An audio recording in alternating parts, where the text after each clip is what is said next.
Law 604, Legal Writing Multi-State Review, Session 2.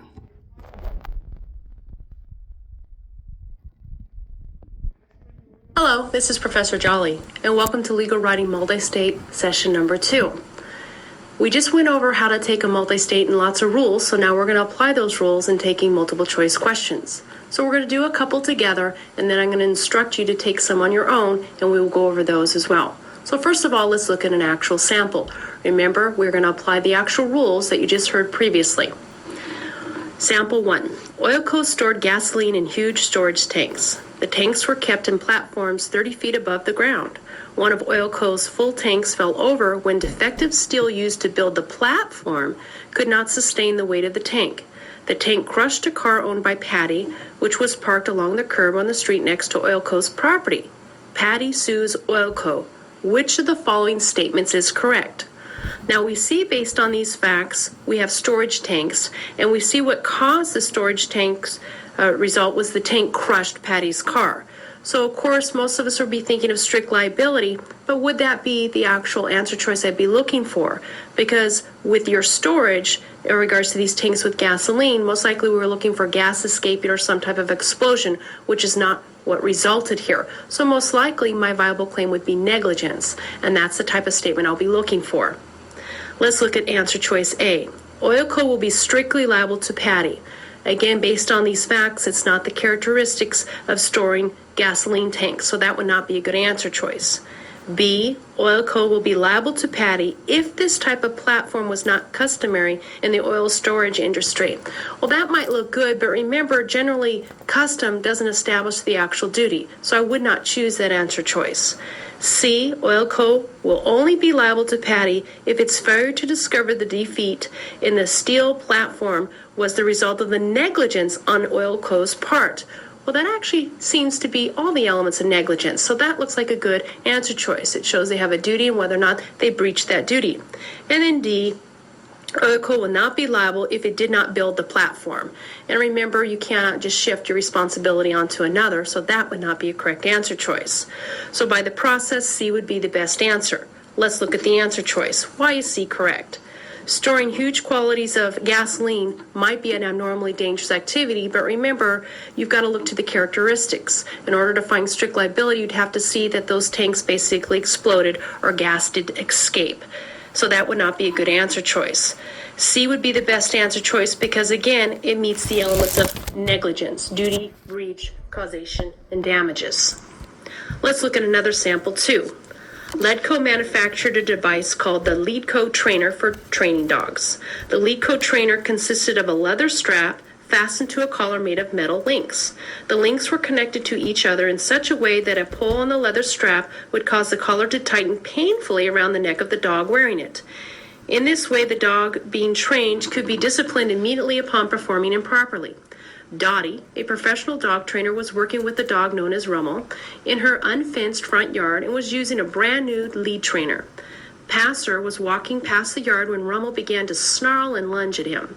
When Dottie yanked on the leather strap of the Ledco trainer, it suddenly broke, freeing Rummel. The dog sprang forward, biting Passer.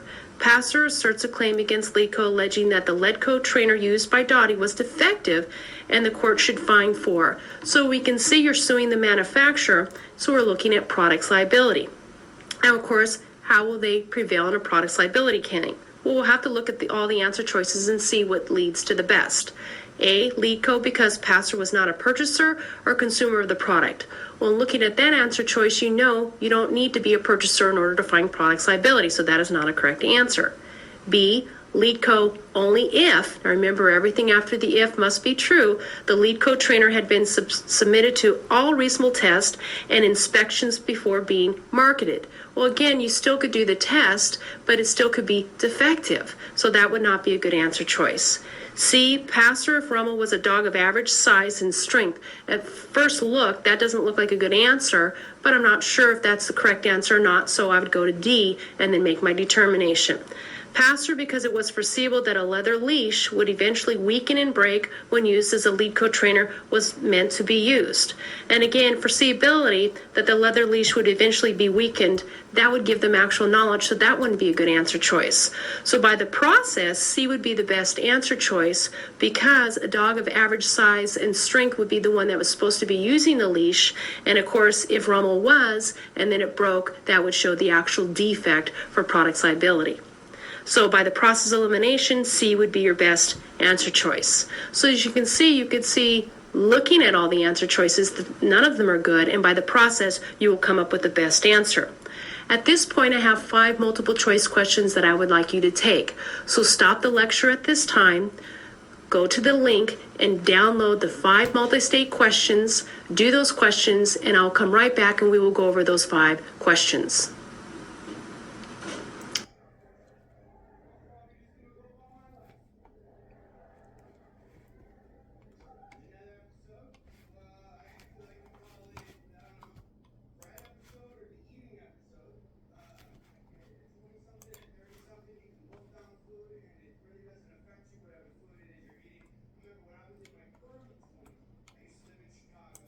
Please begin.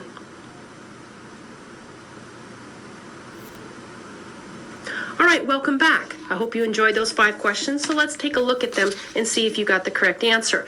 Now, at this point, my goal isn't to see, oh, you got 5 out of 5 correct. What our goal is to make sure that you know how to take a multiple choice question and you learn as to why the correct answer is as to what it is. Let's look at the first question. Remember, question 1 or 2 are based on the following fact situation. Tom, John, and Sam were teenage boys staying at a summer camp. One evening, Timmy, a camp counselor, ordered Tom and John to go to bed immediately after dinner. Outside the dining hall, Tom and John decided to get even with Timmy. Having seen Timmy take medicine from an asthma condition, they agreed to kill Timmy by finding his medicine and throwing it away. Tom and John did not know whether Timmy would die without the medicine, but they both hoped that he would. Sam, who disliked Timmy, overheard the conversation between Tom and John and hoped that their plan would succeed. He decided to help them without saying anything about it. Going into Timmy's room, Sam reached and searched through Timmy's possession until he found the medicine. Then he put it on the night table so that Tom and John would be sure to find it. As Tom and John were walking towards Timmy's room, John decided not to go through with the plan. Because he was afraid that Tom would make fun of him for chickening out, he said nothing to Tom about his change of mind. Instead, saying that he needed to use the bathroom, he ran away. Tom went into Timmy's room by himself, found the medicine where Sam had left it on the night table, and threw the medicine away. Later that night, Timmy had an asthma attack and died because he was unable to find his medicine. A statute in the jurisdiction provides that persons of age, Tom, John, and Sam, are adults for the purposes of criminal liability. If Sam is charged with conspiracy, a court will probably find. Now look at the actual call of the question. It's telling he's charged with conspiracy. So at this point, you should be dissecting the elements of conspiracy. You can see the statute in this exam is not relevant to the actual charge here. So again, that's what we call a red herring. Now, looking at the actual conspiracy, you need to break apart those elements. Then let's look at our answer choices. Now, if Sam is charged with conspiracy, will he be found A, guilty because he knowingly aided and abetted in the commission of a crime? Or remember, since this is a because, and I kind of see in this case that Sam has not agreed because they weren't aware of each other and there was no agreement, that he would not be found guilty. So in regards to the charge of conspiracy. So you could have eliminated answer choice A and B right off the bat. But in looking at the answer choice A, aided and abetted is more of accomplice, which the call of the question directs you to conspiracy, so it's not the correct answer. B, guilty because he committed an overt act in furtherance of an agreement to throw away medicine. Now, looking at throwing away Timmy's medicine, would that be a good answer choice? Well, what's the problem here? Although a lot of jurisdictions do require an overt act for conspiracy, there's still no agreement. So that is not the correct answer. C, not guilty because he did not agree to commit a crime. That's dead set on in regards to the conspiracy, whether or not there was an agreement. So that looks good. And D, not guilty because John effectively withdrew from a conspiracy which existed. So by the process, your answer has to be answer choice C, because there's no agreement. So by breaking apart your elements of conspiracy, you eliminated the wrong answer choices. Remember, conspiracy is the agreement between two or more to commit an unlawful act. And since Samley privately agreed, right, and there was no agreement between Tom and John, we would not find a conspiracy based on these facts. Remember, A is incorrect because he's being charged with conspiracy. If it was just a broad call, we could choose that as the correct answer, but again, this call limited you to the actual conspiracy.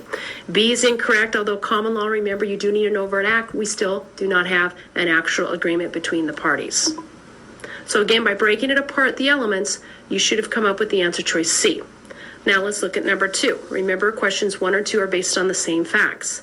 If John is charged with the murder of Timmy, a court will probably find him. Now remember, John's the one that ran off. So we're basically imputing another's wrongdoing onto John, and how can you do this? Well, we can do this under the Pinkerton's rule with conspiracy. So anything that's a natural probable result of the conspiracy, obviously through Pinkerton's, you'll be liable. So that's the answer choice I'm going to look for. So most likely, based on these facts, I'm looking for a guilty answer. So if you look at it as to C and D, not guilty because, I can eliminate those because remember, because is a qualifier and everything after it is a statement of facts. I will eliminate C and D and just read answer choices A and B. A, guilty because he and Tom agreed to throw away Timmy's medicine and hope that doing so would cause Timmy's death. That looks true. And then, of course, I still have to read B, guilty because he aided and abetted in causing Timmy's death. Well, remember, we did have a murder here. We're imputing it onto him through Pinkerton's. So aiding and abetting is not the appropriate language. So by the process, your best answer here would be A. So looking at the answer choice, again, we do have an actual murder based upon the facts. And then, of course, under Pinkerton's, he will be liable for anything that's a natural probable result of the actual conspiracy, which, again, they conspired to kill Timmy. Thus, A is the correct answer. Now let's look at some tort questions. Question 3 and 4, remember, are based on the following facts. Because Paul had a headache, he took 2 headache tablets from a bottle, which had been purchased by his wife at the Mart grocery store. The tablets had been manufactured by Pilco, which sold them to Mart in sealed bottles for resale. Because of a toxic ingredient which the tablets contained, Paul became ill as a result of taking them. If Paul asserts a claim based on negligence against Mart for his damages, the court should find 4. Now, again, they gave you in the call the theory, negligence. So you need to break apart the duty, the breach, the causation, the damages. Now, you can see based on these facts, we're suing Mart, the retailer, under products liability under the theory of negligence. And based on the law, for a retailer to be liable under the theory of negligence, they knew or should have known in order to impose a duty. So based on these facts, is there anything to give Mart awareness that these pills have this toxic ingredient? And the answer is no. So most likely, Mart's going to prevail in this particular fact pattern. So looking at answer choice A and B, Paul, because I can eliminate those 2 answers and go directly to answer choice C and D. C, Mart, because the bottle containing the tablets was sealed when Mart received it. So that looks good because that shows that would not give him any notice that there was something wrong with the bottle tablets. And D, Mart, because the tablets had been purchased by Paul's wife. Well, again, doesn't matter as to who purchased. We don't need privity for products liability and tort. So C would be your best answer choice. Let's look at the answer. Again, regards to negligence under products liability, duty, breach, causation, and damages. In order to find liability for a retailer, the retailer has no duty to inspect or test the goods unless they knew or should have known. So there would have to be something in the facts that gave them a warning that something might have been wrong with this particular product. So therefore, C is the correct answer. Let's look at question 4. If Paul asserts a claim against Pilco, now remember, Pilco is the manufacturer, based on the theory of strict liability and tort, the ruling should turn on the question of whether. Now, what you should be doing is breaking apart your elements of strict liability. Strict liability and tort, remember, you need to show a manufacturer, distributor, retailer places a defective product into the stream of commerce. So focus on your elements. Let's go through the answer choices. Pilco knew that the tablet contained a toxic ingredient. Well, if they knew, that would be battery, and the call says strict liability, so that is not the correct answer. B, Headache tablets, which contain a toxic ingredient, are inherently dangerous. Well, that sounds like language inherently dangerous for a strict liability on the land, doesn't it? So that doesn't look like a good answer choice. C, it was reasonable for Philco to market the tablets. That doesn't even seem to have any relevancy, does it? So I wouldn't choose C. Let's look at D. The reasonable consumer would expect headache tablets to contain a toxic ingredient. So under the consumer expectation test, if a consumer would have these expectations, that would help Philco in order for them not to be liable under the theory of strict liability. So by the process, D would be your best answer choice. So remember, strict liability is imposed on the seller of the product if it's sold in a defective condition in regards to you knew or should have been aware of that condition. So therefore, D is the correct answer. Now let's look at the last question 5, which dealt with contracts. Comp Inc., a manufacturer of computer hardware and software, was seeking a way to speed up the operation of its basic computer program. On March 1st, it posted the following notice in the Employees Lodge. The stockholders of Comp Inc. are offering a cash prize of $200 to any employee who develops a modified of Compco's basic computer program, which will double its operating speed. Design modification entries should be submitted to the head of the basic program department prior to June 1st. In the event that modifications are submitted by more than one employee, the prize will go to the employee who submits the design, which, in the opinion of the basic program department, can be used most economically. Ernie, an engineer employed by Comp Inc., reads the notice on March 5th and immediately began working on the program modification in his spare time. On March 8th, he wrote and signed a memo which said, I accept the stockholders' offer of a $200 prize for redesigning the basic computer program. I am hard at work on the project and expect to submit my modification design within a week or two. Ernie sent the note to the head of the basic program department by the inter-office correspondence system, but it was somehow diverted and was never received by the department head. On March 15th, the notice was removed from the Employees Lodge and replaced by a sign which said, the offer of a cash prize for redesigning the basic computer program is hereby withdrawn. On March 17th, Ernie submitted a modification design which did double the operating speed and which was eventually adopted for the use by the company. No other employees responded to the notice, and the company has refused to pay any cash prize to Ernie. The notice, which was posted on March 1st, constituted, so now we're going back and looking at the call, March 1st, what was established, right? So we're looking at the posting. A, an offer for a unilateral contract. B, an offer for a bilateral contract. C, an offer for a unilateral contract which ripened into a bilateral contract when Ernie wrote the memo on March 8th and deposited into the inter-office correspondence system. Or D, a preliminary invitation to deal, analogous to a newspaper advertisement for the sale of goods. Well, if you look at the actual statement, actually they were bargaining for performance. So that would be a unilateral contract. So A would be your best answer choice. A unilateral contract requires performance in order for you to find an actual contract between the parties. So as you can see in going through these 5 multiple choice questions, by using your principles and your rules, reading carefully, marking up the fact pattern, focusing on the call of the question of what they're asking, that's going to help you determine the best answer choice. So take these rules, please, and practice as many multi-states as you can get your hands on, because the more you understand how the concepts are tested, the better you will do. Thank you.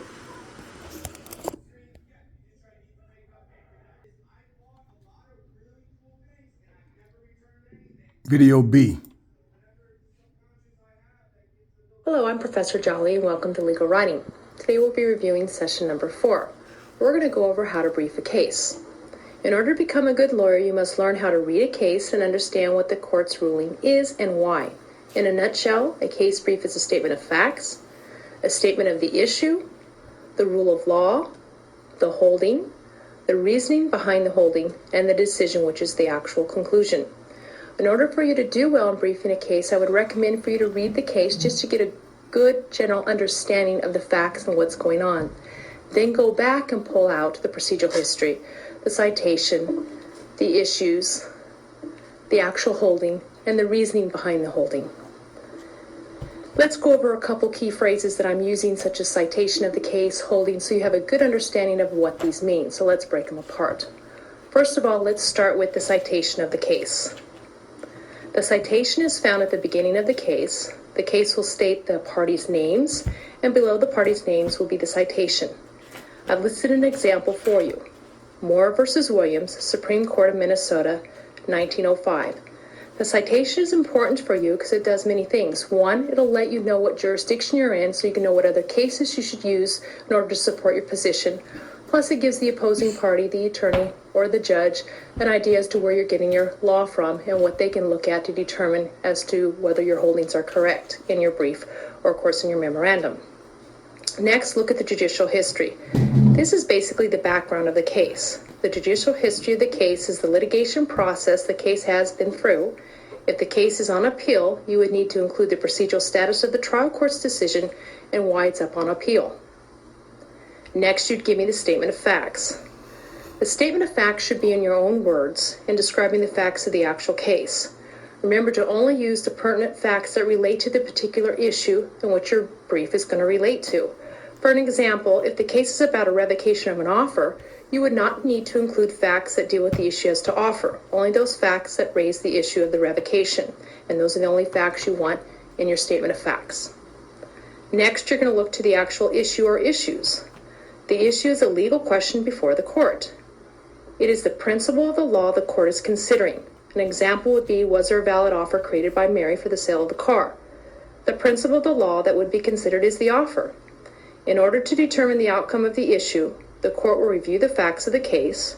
In presenting your issue in your brief, you should do it in either a question format or an actual statement. Next, we're looking at the actual holding. The holding is any ruling or decision of the court. The holding basically answers the legal issue before the court based upon the principle of law that was raised. For an example, if the issue before the court is whether or not there was a valid offer, remember an offer is an outward manifestation of present contractual intent with definite and certain terms which was communicated to the offeree. The task before the court is to determine as to whether each and every one of these elements were supported pursuant to the actual facts and conclude to each one of these elements in order to decide as to whether or not there was an offer. The conclusion and how they arrive to the ultimate conclusion is the actual holding. Next, you'd state the reasoning. The reasoning is the court's decision based upon the facts and the application of the rule of law and the explanation as to why the court reached the holding as to the way they did. The reasoning is the court's decision on the legal issue based on the relevant facts and how those facts related to the legal principle. The facts are always what make the result behind the reasoning. The reasoning is different than that of the statement of the rule of law. Next, we look to the decision. The decision is the outcome of the case. If it was the judge that granted the actual judgment in favor of either party, the plaintiff or the defendant, if the case was won on appeal, then the judge would either reverse or remand the previous court's decision or uphold it based upon the previous verdict. And then lastly, look to see if there's a concurring opinion or a dissenting opinion. A concurring opinion is where a judge writes an opinion that basically agrees with the previous court's decision, versus the dissenting opinion is one who's opposed. This is basically the steps that you will take in how to actually brief a case. Thank you.